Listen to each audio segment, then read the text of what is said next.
Hey, we're back on the internet again today, and we're getting pretty close to the weekend. Not quite to the scary story part of the weekend, but we do have a lot to get to today. I'd rather give my kids drinks with chemicals in them instead of giving them McDonald's drinks. So I just started working at Starbucks. It's a great time. At my place, we close at 6. We do a call 5 minutes before closing for final drinks, and to let customers know that they'll need to leave when it hits 6. Because we need to clean the place, and wash the machines, and chemical rinse certain things, as you do with coffee machines, no matter where you are or work. So I'm cleaning the outside front area, and my coworkers are out back doing money things and cleaning dishes. So it's now 6:10, and we have officially closed. My coworkers and I are cleaning the store. The signs have been brought in, the chairs inside are all stacked, the food has been put away. You can clearly see that there is nothing out, and that everything is cleaned. I'm finishing bringing in the last of my tables from outside the store, and as I'm about to close the door, 2 cute kids run inside. They're probably around 5-ish and 7, and in comes their dad behind them. Says, "Oh, are you guys closed?" I say, "Yes, sorry, we closed at 6, we're just finishing up cleaning." Says, "Well, your door was open, so I guess you're not closed, am I right? Lucky us, eh, boys?" I say, "Sorry, the door was open so we could bring in the outside furniture, and I was just closing it before your children ran inside. Sorry, could you please ask them to stop playing with the merchandise, as it breaks easily, sorry." As I'm saying this, the kids are running around, touching the merchandise, and playing with the straws and so on, and he completely ignores my statement. He says, "Well, that's completely unacceptable. As a business, if your doors are open, you're still expected to serve customers. You can do a couple of drinks for us. It's only 3, no big deal." I say, "I'm sorry, but all the equipment and produce have been put away and cleaned. The machines are currently going through their cleaning cycle, so I don't think we can make you a drink, and even if we made you a drink, it would not be consumable, and there would be cleaning chemicals and so on, and we've already cashed up for the night, so the till and F posts aren't working." He says, "Are you saying you won't make us any drinks? Just give them the drinks, I'm sure they'll be fine. I can't believe this. I promised my boys some hot drinks, and I need a coffee after such a hard day at work.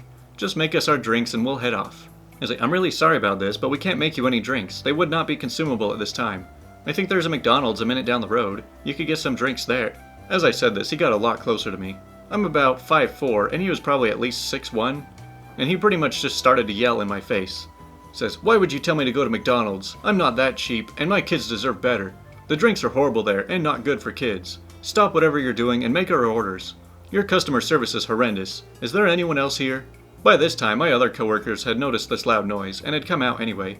My shift manager comes up to the guy and pretty much just says the same thing I did at the start, then says, "Look, we've been closed for 20 minutes now, sir. Please leave my coworker alone, as she's done nothing wrong. Please stop trying to intimidate her into getting your way. I can point you in the right direction to where you can get your drinks, or you can get out of the store."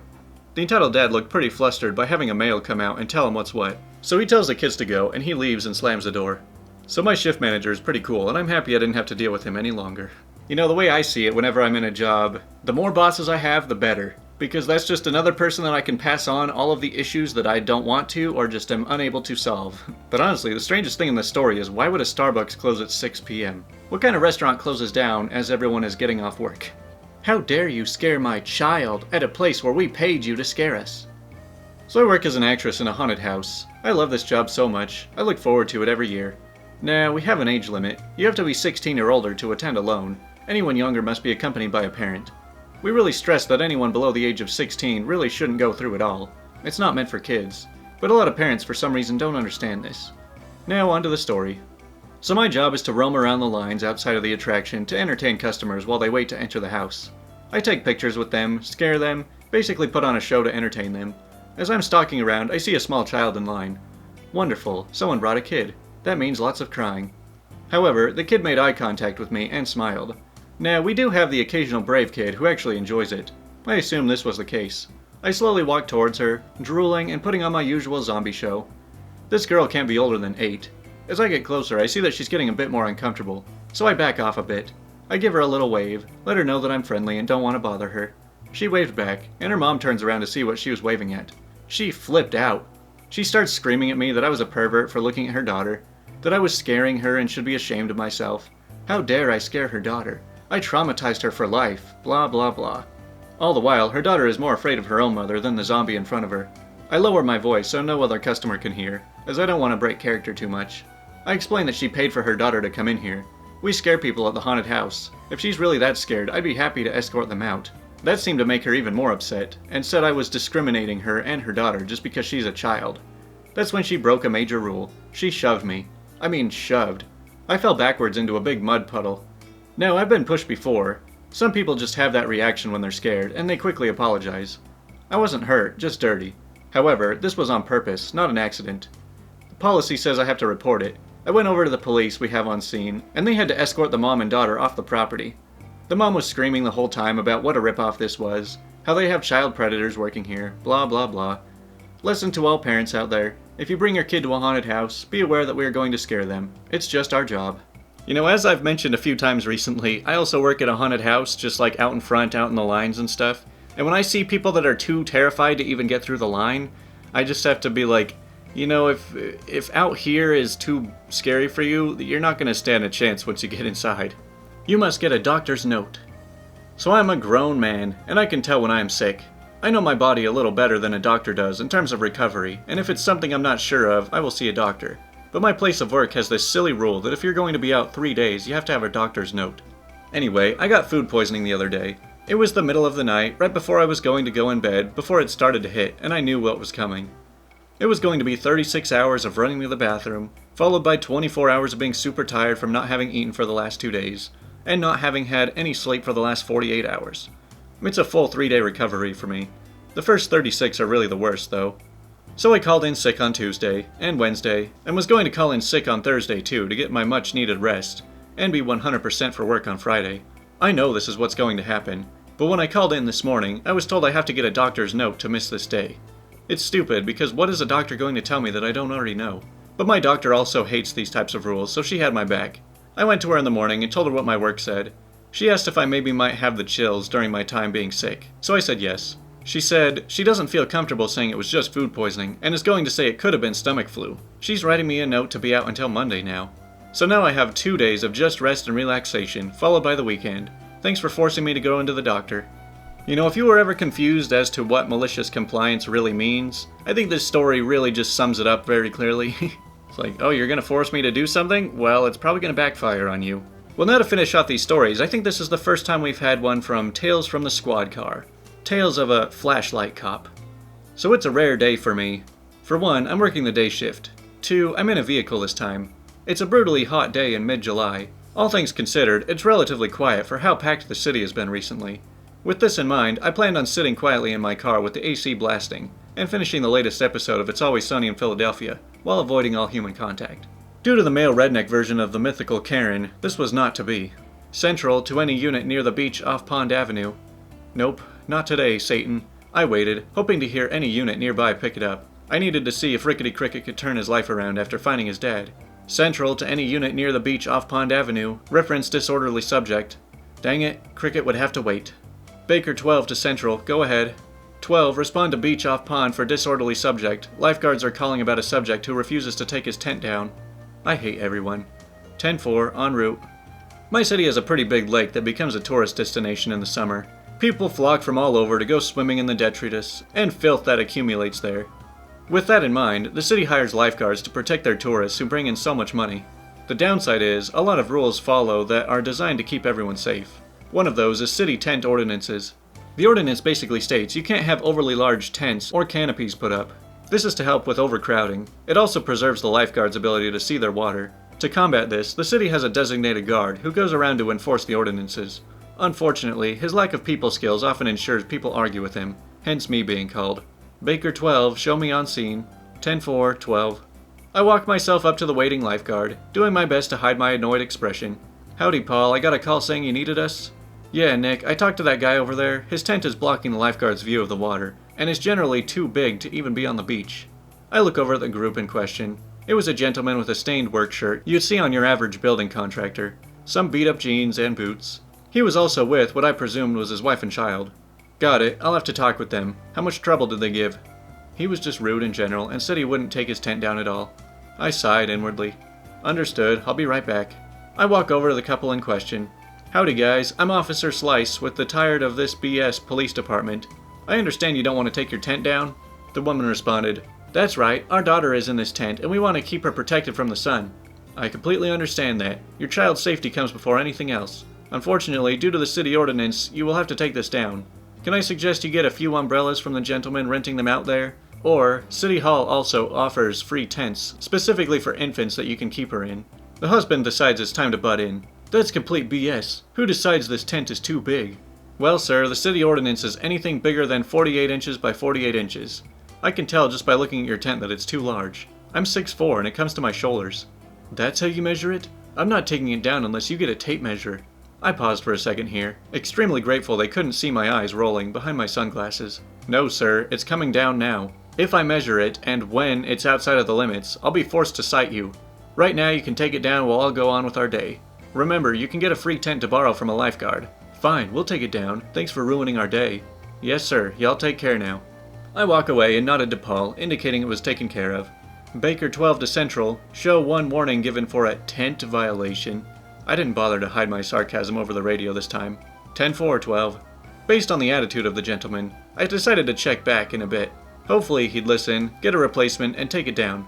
Failing that, I'd be nearby to take care of it before another call came in, which would mean another report I'd have to do. About 20 minutes later, I rolled back up.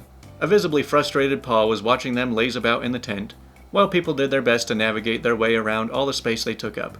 Evidently, someone didn't like warnings. Baker 12 to Central. Show me on a pedestrian stop ×2. Central to 12, go ahead. First subject, black male, gray t-shirt, blue jeans, yellow work boots. Second subject, white female, white t-shirt, gray athletic shorts, no shoes. 10-4, 12.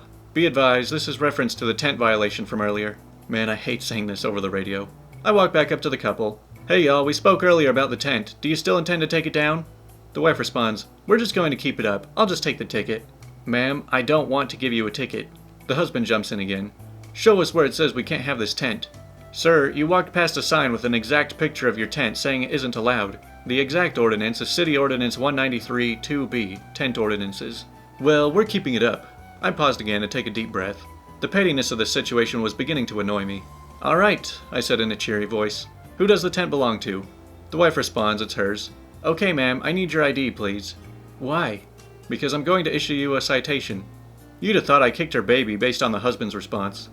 She didn't have an ID on her, but I can work around that easily, generally. It was tougher in this case, since the peanut gallery interfered with every step. He responded to basic questions like, what is your address? With things like, we have none, we live in our car.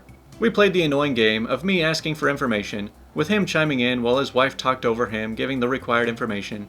I was very rapidly losing patience with his act. This continued on to the point where I tried to step to his wife to get the final bits of information, and he interposed himself in between us. Sir, move so I can finish this up. You don't need to talk to her. I kinda do. Move so we can figure this out, or you'll be going to jail for disorderly conduct. Nah, you don't need to talk to her. F this. Baker 12 to Central, start me an additional unit. Immediately, I heard one of my best friends respond. Baker 19, I'm en route to 12. This was followed by Central asking me, Baker 12, are you good? Is the situation escalating from a tent violation? 12 to Central, still good. He's just... Will you be quiet while I'm on the radio? We're good, just a tantrum. Baker 19 arrives on the scene and talks to the husband while I finish the citation up. I had a hard time not laughing as the husband dealt with my much less patient friend.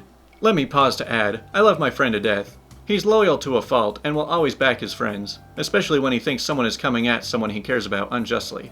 This is important because of how I deal with people. I try my best to be patient with people and give a break. This sometimes results in people mistaking kindness for weakness. He doesn't tolerate when people try to pull one over on me. The husband states to my stony-faced friend, so we're going to keep this tent up after this ticket. Fine, you can, but I guarantee my partner is going to write you a citation for every 5 minutes you keep this tent up after. He tried to be polite and you took advantage of him. You don't have anything better to do? Nope. They took the tent down. Ultimately, we got the ticket written, with nobody having to go to jail. The only casualty was me getting at least one gray hair from that conversation. Baker 12 to Central, 1 citation issued, all units are 10-8. 10-4, 12. The situation ended with the husband walking by me and yelling, You're an effing flashlight cop, dude. Flashlight cop. What batteries do they give you for those? D's? Normally I ignore the hecklers, but for once I called back from my squad. No sir, I got double A's after getting promoted. Have a safe day. Man, props to cops for putting up with the people that nobody else wants to. I guarantee that the dude in this story is also the type of person that thinks that all cops are out to get him. It's like, well, maybe if he hadn't been such an idiot. Well, this video's starting to get a bit long, but we still have a question. What is the most BS reason for a teacher to give you a bad grade? My friend failed French because she had a French accent, and the teacher couldn't understand her French because she was American. My friend had spoke French since she was 4. I think you speak French a little too well. Have you been cheating? We had weekly spelling tests in my 11th grade English class, which I thought was a bit remedial by that point, and probably said so in a not completely diplomatic way. The teacher even made you write any words you got wrong 5 times and hand it in to her by the end of class. I would typically get perfect scores on them, but one time I got a test back with no actual errors, marked as 0. My teacher's explanation was that she saw me talking to someone in our free period before class, who ended up doing poorly, and that was my fault because I distracted them from possibly studying. You know, some people say that teachers are out to get them, and usually people just kind of brush it off, but I think that in some cases it's actually true. A friend of mine got a -1 for scratching his head. Our teacher said he was faking it. Can you fake scratching your head? Is that like, did he think you were sending signals to somebody else? I got points off because of the bad grammar in the quote I used. The quote was Oppenheimer's, "I am become death, destroyer of worlds." Well, I guess you'll just have to take it up with Oppenheimer. You better go back in time and let him know how English is spoken in the real world. Staples were not in the right spot for my essay, even though I had them in the top left corner, like always. Imagine working weeks on a project, you have a big stack of papers that you're ready to turn in, and the teacher calls you out because you stapled the papers wrong. My 7th grade gym teacher gave me a D because I hardly ever smiled. My life sucked at that time. I guess they just figured, hey, if you're not going to smile, I'll give you something to really not smile about. In 4th grade, the day before Thanksgiving break, there was no work to be done, of course, so we had a busy work art assignment. We were all handed graph paper and told to color each of the squares either yellow, orange, red, or brown. And once we finished, we were supposed to cut out corn shapes to make Indian corn decorations. I already thought this was stupid, and filling out all the squares was tedious. So I traced the corn shape on the graph paper, and only filled in the squares that would end up as part of the final product. This meant my decorations looked the same as all the others, but I didn't waste time filling in squares that would just get cut away. When the teacher saw what I had done, she gave me a 50 for skipping work. Hey, school is not for people who want to be smart, okay? School is for people who want to learn how to take orders. You weren't getting a grade to produce a final product, you were getting a grade to stay out of the teacher's business for a couple hours while they had nothing to do. I got a 10 out of 10 on a test, but my teacher took points away from me because she didn't want my classmates to be jealous of my grade. This was English class in a Dutch school, so English is a requirement. I was the only native English speaker in my class, and this was a course for adults only. Man, what kind of communist teacher is this? This would be an A paper from some other students, but you can do better. I got a C, and no other feedback on how to improve. You know, sometimes I just have to hand it to the teachers for coming up with really great excuses as to why they want to give somebody a bad grade. Not a bad grade, but I remember I was so close to being the first person to ever score a 100% on my 10th grade Spanish final. The one question I got wrong was, what type of food is fish? Meat, fruit, bread, or vegetable? I of course picked meat, and got it wrong because my teacher insisted that fish isn't meat. She's a Catholic and eats fish on Friday during Lent. According to her, the correct answer is fruit, because fish are sometimes known as the fruit of the sea. What the actual F? Cram your 99%, senora. Well, what have we learned from all of these things? That even if you know all of the answers, and you know what you're supposed to do, you might still get marked wrong if you can't read the teacher's mind, if you overperform compared to the other students, or if you perform on par with the other students, or if you staple your papers wrong, or if you distract other students before the test, or if the teacher just simply doesn't like you for whatever reason. But anyway, that's our show for the night. Go ahead and share any comments about any teachers that have been out to get you in the past. And more scary stories will be coming tomorrow night.